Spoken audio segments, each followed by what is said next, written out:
Olá, sejam bem-vindos à terceira temporada do podcast Direito Empresarial Café com Leite. É novo por aqui? Então deixa eu me apresentar. Eu sou Amanda Taide, mineira na origem, com passagem em São Paulo e candanga de coração. Casada, mãe do Pedro de 4 anos. Pedro Ataide Rivera Piteu Maranhão. Do Lucas de 2 anos. Lucas lindo. Já é. E tutora do Vira-Lata Farofa. Sou professora doutora da Universidade de Brasília, UNB, dos cursos de Direito Empresarial, Concorrência, Comércio Internacional e Compliance. E esse é um podcast idealizado e planejado para as turmas da graduação em Direito Empresarial na UNB, nas disciplinas de Direito Comercial 1. A cada aula, um novo episódio sincroniza com o tema daquele dia. Mas o podcast não se restringe mais aos meus alunos, pois todos os ouvintes, em quaisquer lugares do Brasil e do mundo, e em qualquer posição profissional que ocupem, poderão ter, com o nosso podcast, uma biblioteca virtual, em áudio gratuita, dos principais livros, capítulos ou trechos de livros, artigos acadêmicos essenciais para a compreensão do direito empresarial no Brasil. Eu estou muito animada para tomar a próxima xícara de café com leite com vocês. Bora comigo? A nossa xícara de café com leite de direito empresarial de hoje vai tratar de um artigo intitulado Cláusulas de Proteção à Dispersão Acionária, Brazilian Poison, escrito em coautoria por Amanda Pérez Fernandes e João Pedro Nascimento. E para isso a gente vai ter a alegria de contar com a participação da própria autora, Amanda Pérez Fernandes.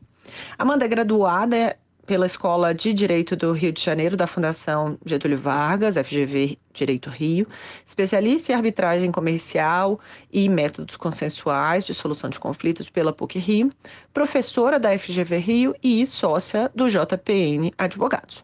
Amanda, muito obrigada por ter aceitado o convite para participar do nosso podcast, por apresentar, de um modo simples, curto e gostoso, esse tema das cláusulas de proteção à dispersão acionária. Bom dia, Amanda, tudo bem? Muito obrigada pelo convite, é um prazer estar aqui gravando o podcast com você, participando dessa iniciativa incrível. Eu queria aproveitar a oportunidade para dizer que eu adoro o podcast, eu escuto sempre. Vêm aqui professores super admirados, super respeitados, e os temas são sempre muito interessantes, então é um prazer enorme estar aqui hoje. Espero que os ouvintes gostem. E vamos lá para a nossa xícara de café com leite.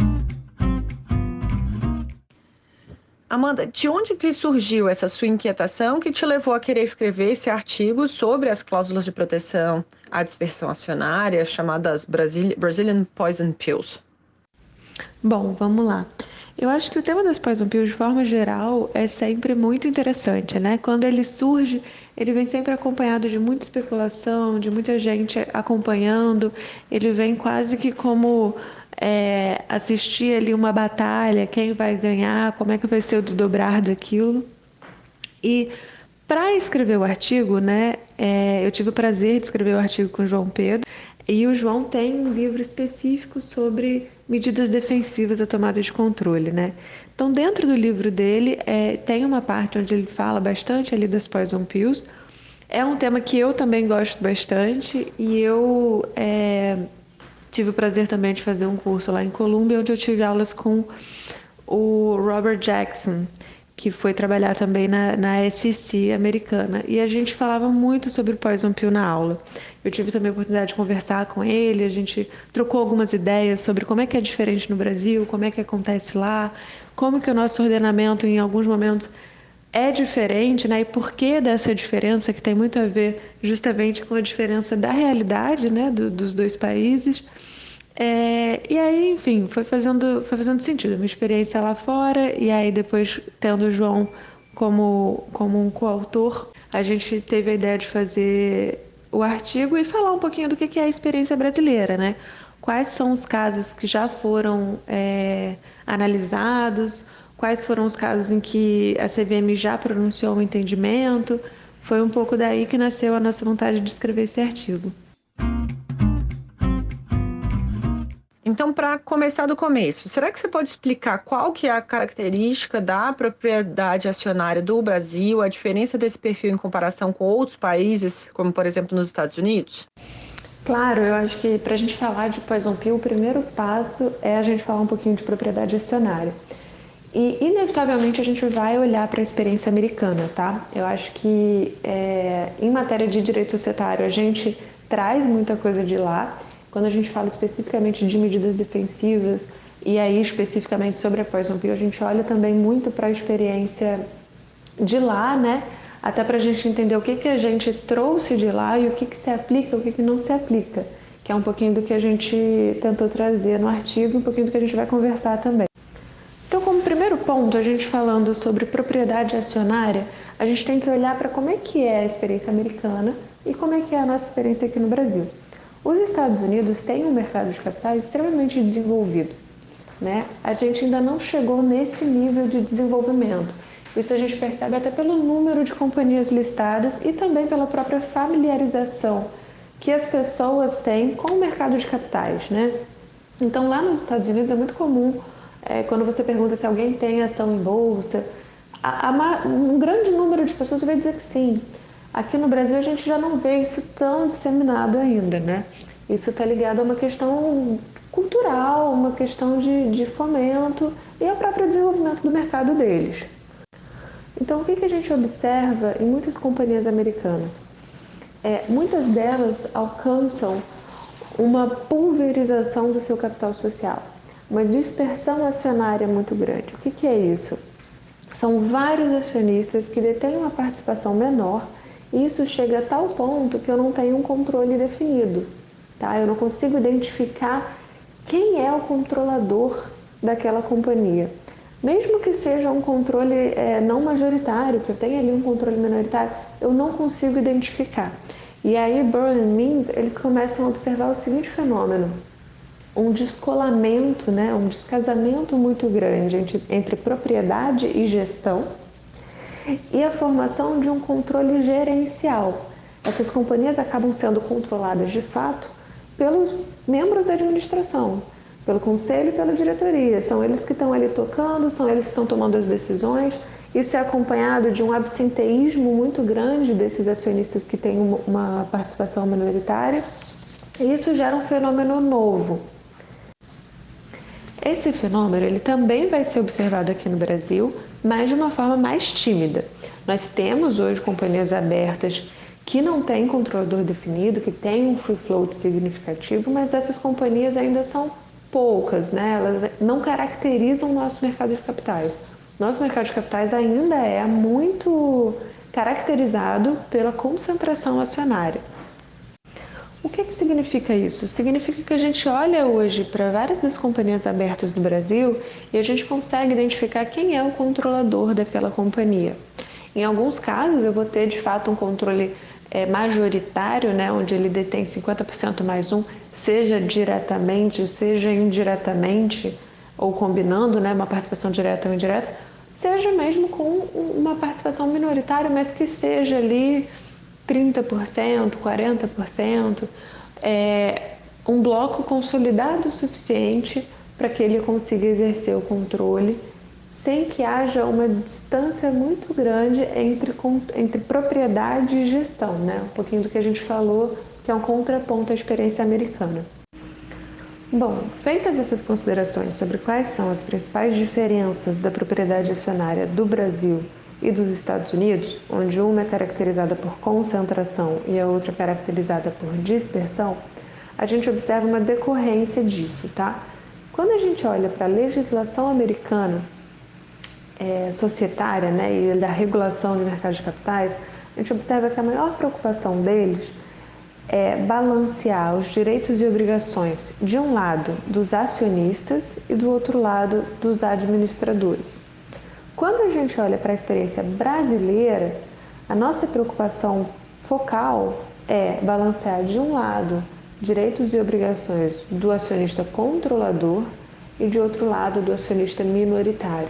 Então, a gente pode dizer que as nossas legislações, elas têm pontos focais, né? Elas têm preocupações um pouco diferentes, que são o resultado das nossas realidades diferentes também.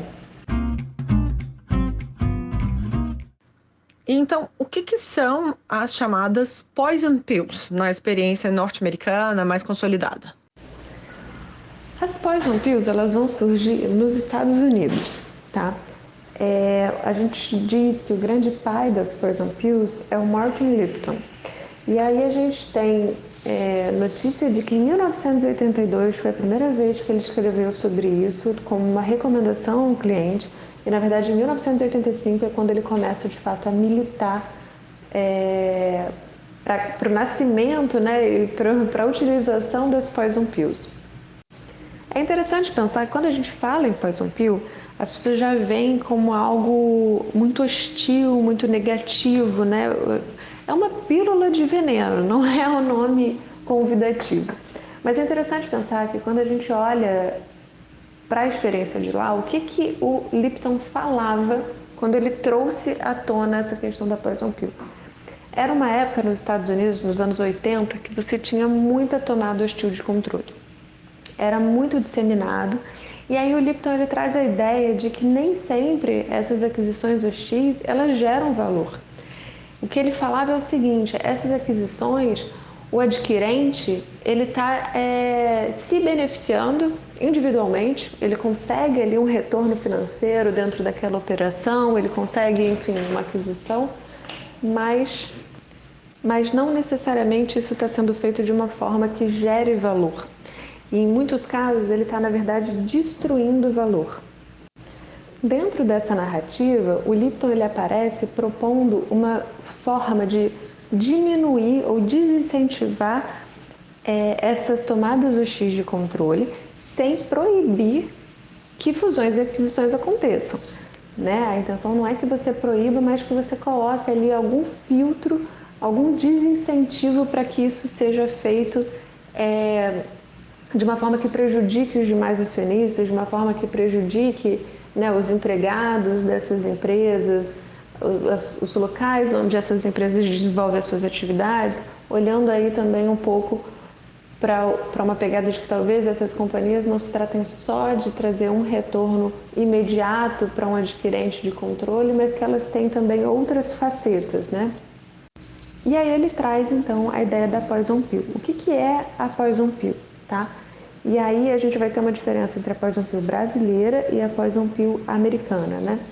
Na origem, a Poison Pill americana, ela consistia, de forma geral, a você colocar um mecanismo por meio do qual, a partir do momento que alguém tente adquirir o controle, e isso seria observado a partir da aquisição de um percentual igual ou superior a um número que era estipulado lá pela companhia, pelo management, essa pessoa teria que observar alguns procedimentos, né, que desincentivariam a aquisição de controle por essa companhia.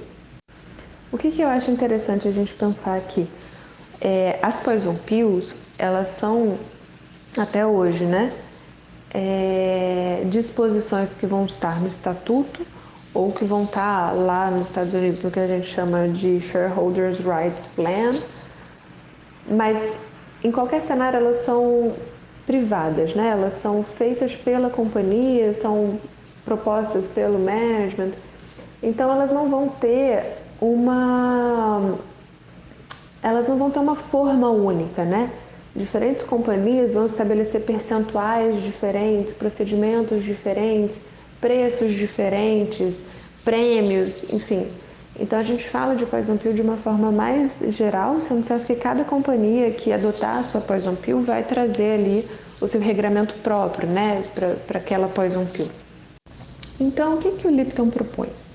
Ele cria um Shareholders Rights Plan, basicamente assim, ele cria direitos para os acionistas, sendo que esse direito ele vai ficar adormecido.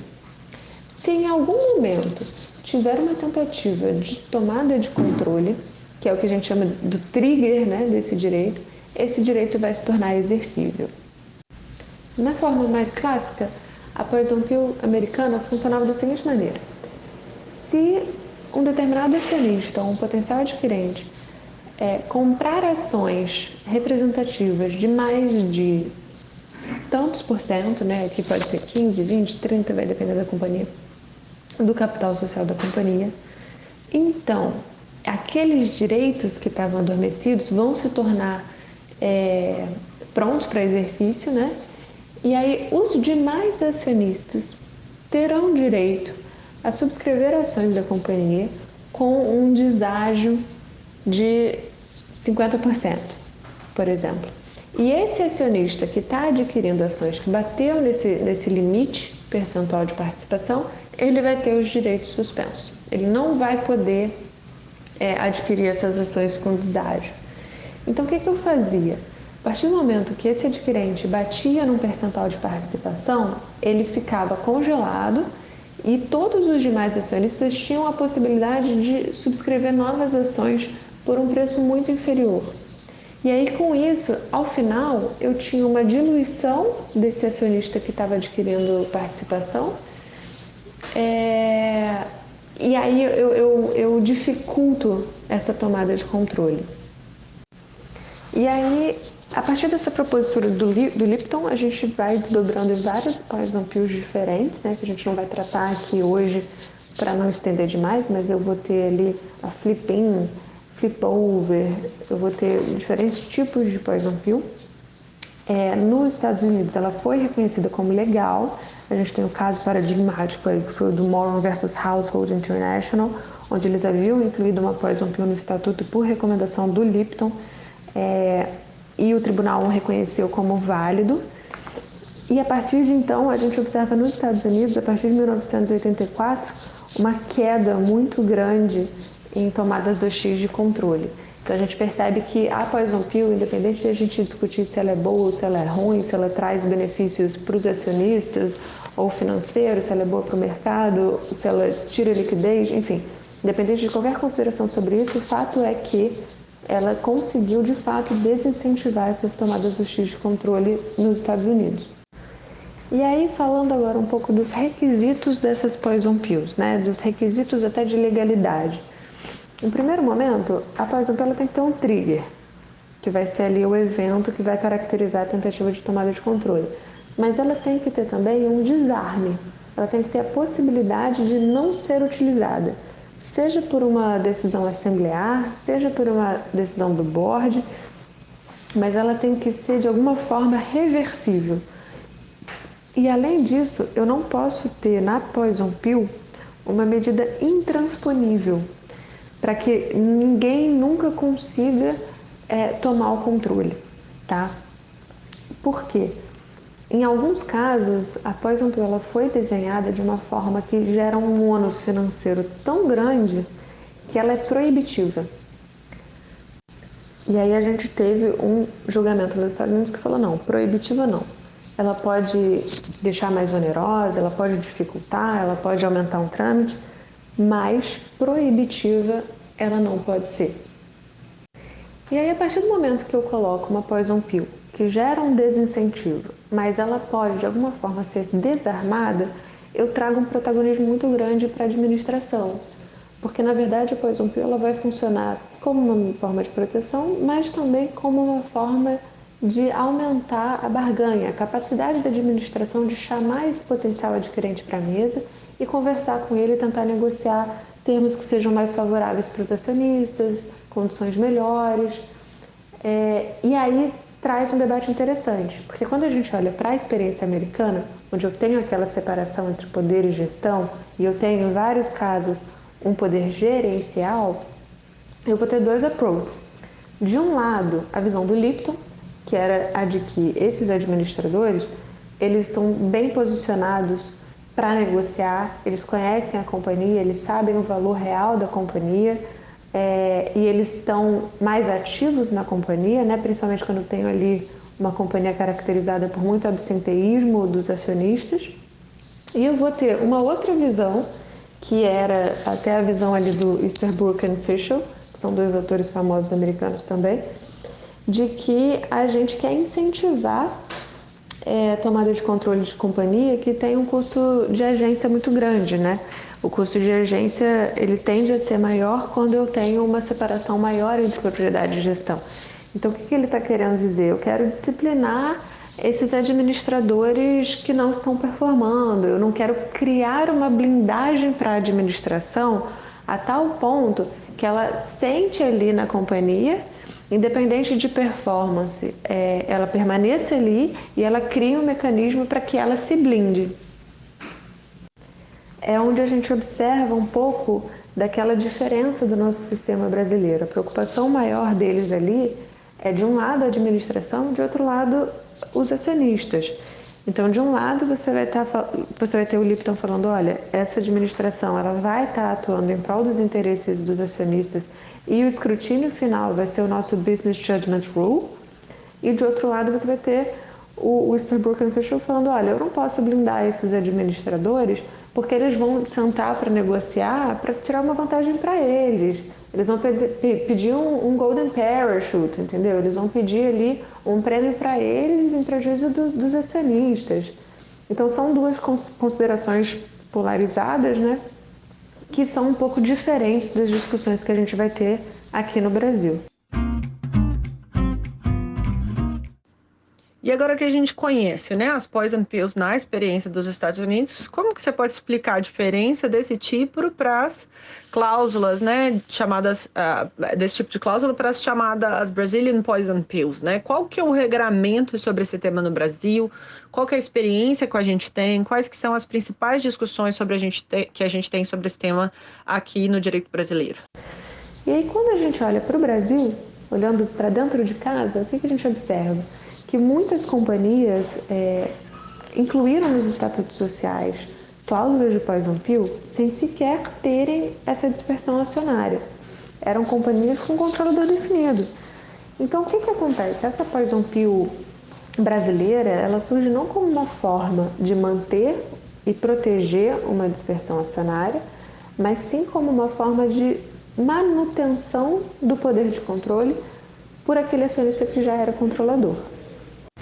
E aí a gente costuma dizer que dentro das poison pills brasileiras, a gente tem as poison pills do tipo A e as do tipo B.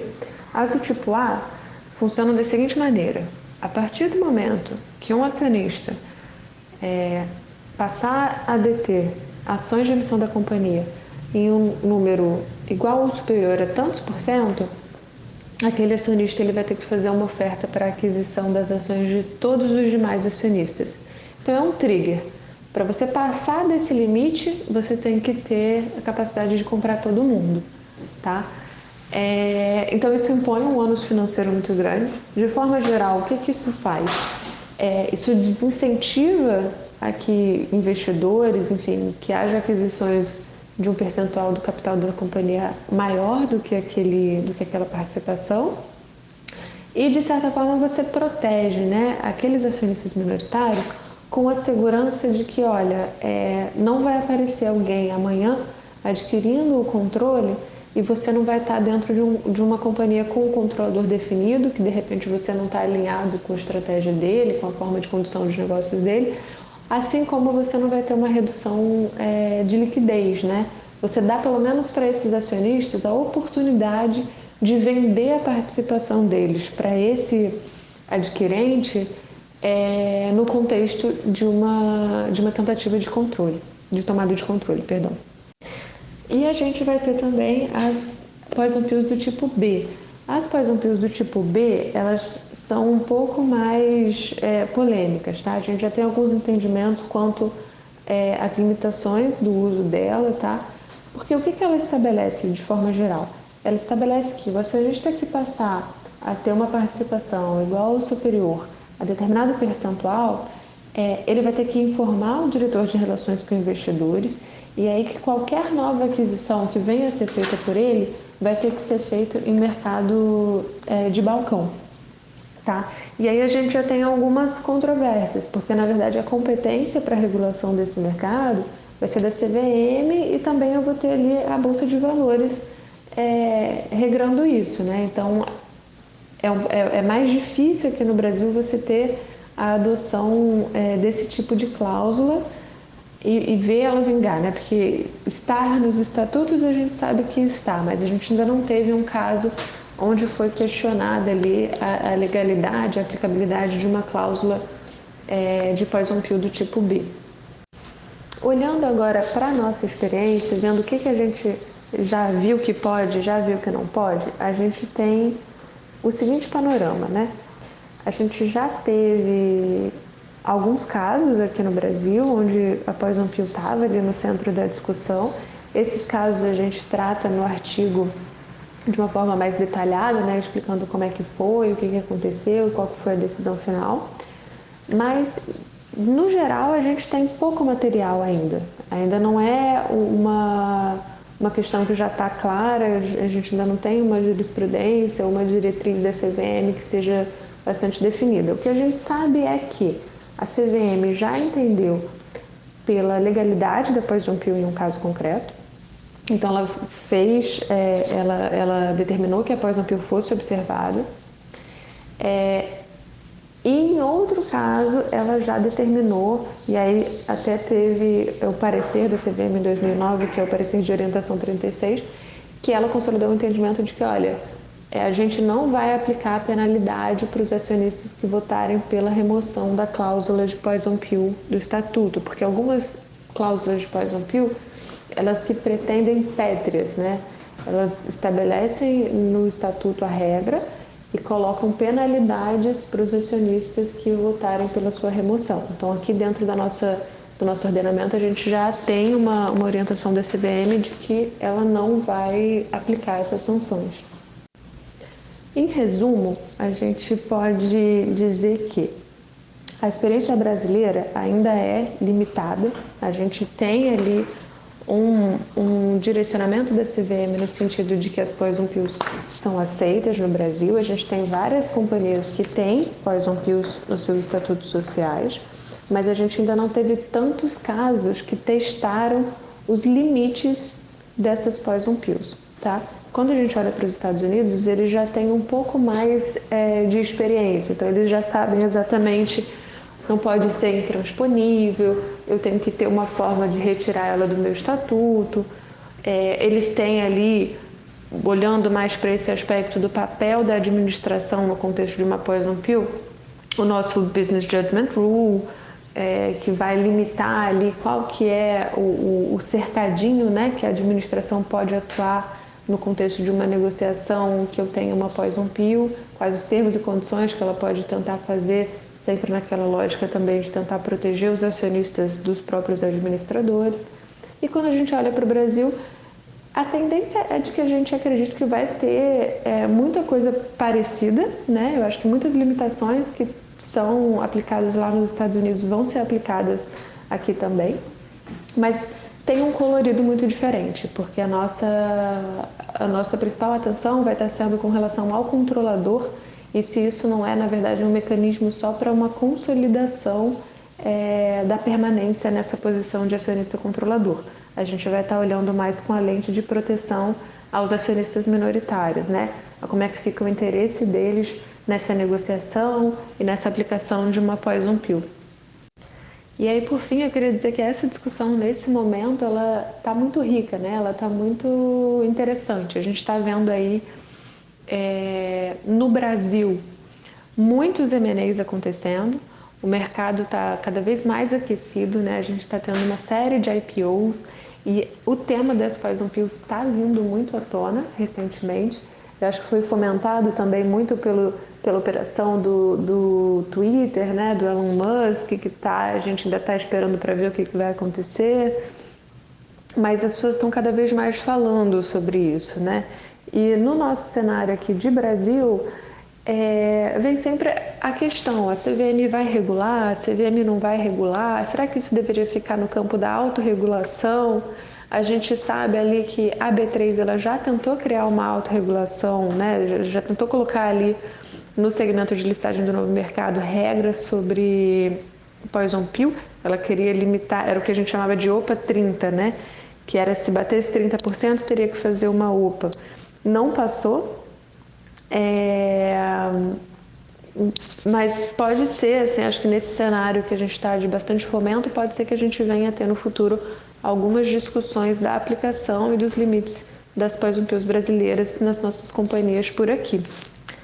Agora, com relação aos Estados Unidos, também é um momento muito interessante, porque, na verdade, a gente tem esse mantra, né, de que os Estados Unidos têm um mercado de capitais caracterizado por dispersão acionária, mas isso é algo que começou a mudar. De alguns anos para cá, a gente vem observando um movimento no sentido contrário.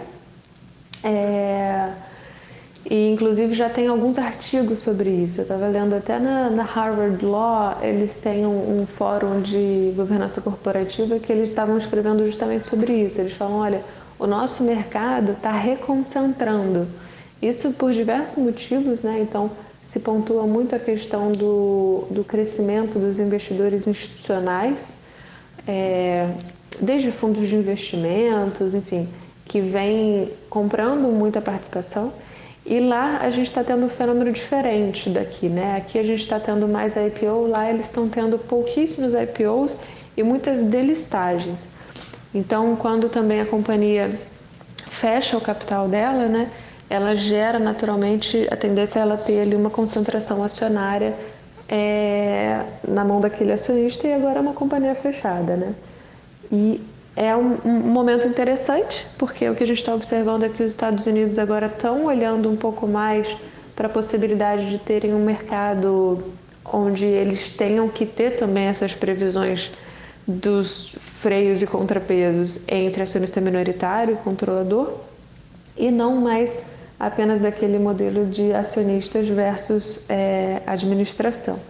É um momento interessante que a gente também vai ficar ligado nos próximos capítulos.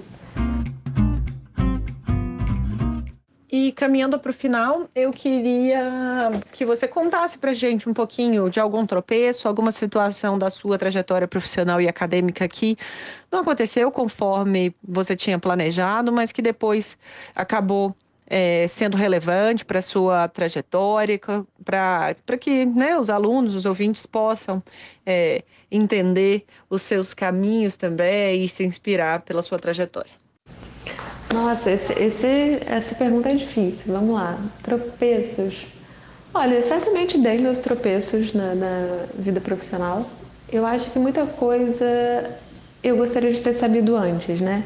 É engraçado, tem uma frase que eu lembro muito de uma palestra que eu assisti. Foi uma palestra lá na McGill University, no Canadá, que eu estudei lá há um tempo. E era uma palestra de mulheres advogadas que eram sócias do próprio escritório. E uma delas olhou pra gente e falou assim, olha, tudo que você sabe que é errado, que você fala que você nunca vai fazer, provavelmente você vai fazer algum dia. E eu lembro que a gente ficou chocada, tipo, como assim? E ela falou assim, não, existe uma diferença muito grande entre aprender pela experiência do outro e aprender com a nossa própria experiência. Então, ela estava se referindo a coisas básicas, como pegar um caso que é muito importante para um familiar, ou eventualmente não cobrar honorários, ou dar um desconto especial porque alguém é amigo, ou pegar um trabalho acima da sua capacidade, né? Você já está com aquele workload batendo no teto e você pega mais coisa. Ela falou, olha, vocês vão fazer tudo. E o que eu acho que eu compartilharia é isso, assim, a gente tenta sempre não errar, mas a gente aprende muito quando dá esses tropeços, eles são parte da trajetória, né? São parte do crescimento. E vale a pena, acho que tudo, enfim, a gente vai crescendo, vai aprendendo, não tenham medo dos tropeços, tenham sempre a certeza de que vocês estão dando o melhor de vocês, né? E é isso, estudem sempre, estudem muito. Eu acho que a nossa ciência, ela muda muito, ela tem mudado muito, né? No direito societário a gente tem visto muitas alterações recentemente, então é sempre importante a gente estar atualizado, a gente estar pesquisando, a gente estar por dentro das discussões. E outra coisa que eu diria para quem está na graduação ainda é que às vezes a gente não se dá conta, mas a nossa vida profissional já começou, né? Os nossos colegas de turma são as pessoas que amanhã a gente vai indicar para os cargos, que a gente vai chamar para trabalhar com a gente. Então, começa mais cedo do que a gente imagina. E acho que é isso. Acho que também, assim, quem está interessado, quem é estudioso, quem está aqui ouvindo um podcast de direito societário, já está no caminho certo, né?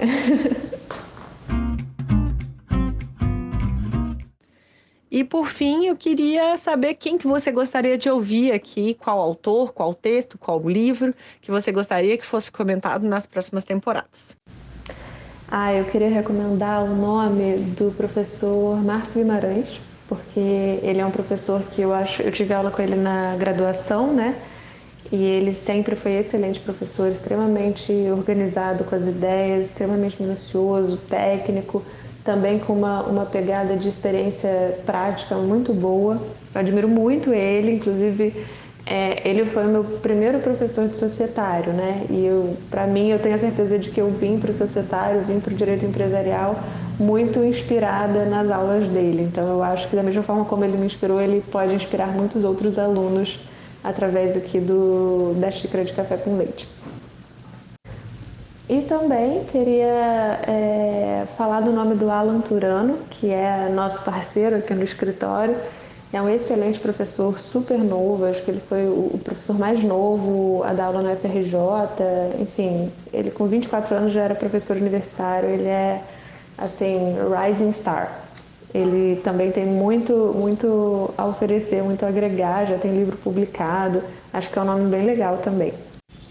E falando sobre livros, eu queria fazer uma recomendação que não é uma doutrina e também não é nacional, mas para quem se interessar pelo tema das Poison Pills e das medidas defensivas e já conhecer o livro do João Pedro também, que é um livro excelente sobre o tema, tem um livro muito legal que chama Dear Chairman.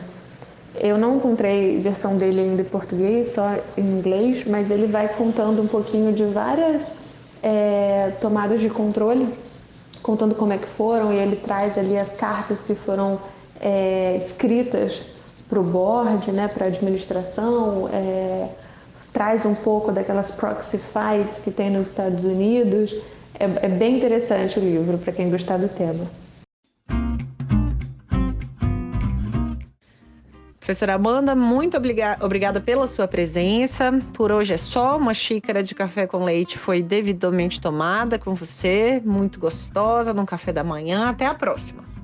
Muito obrigada, Amanda. Foi um prazer estar aqui. Espero que o pessoal goste do podcast. Obrigada pelo convite. Parabéns novamente pelo podcast. Iniciativa incrível de democratização aqui do nosso direito empresarial.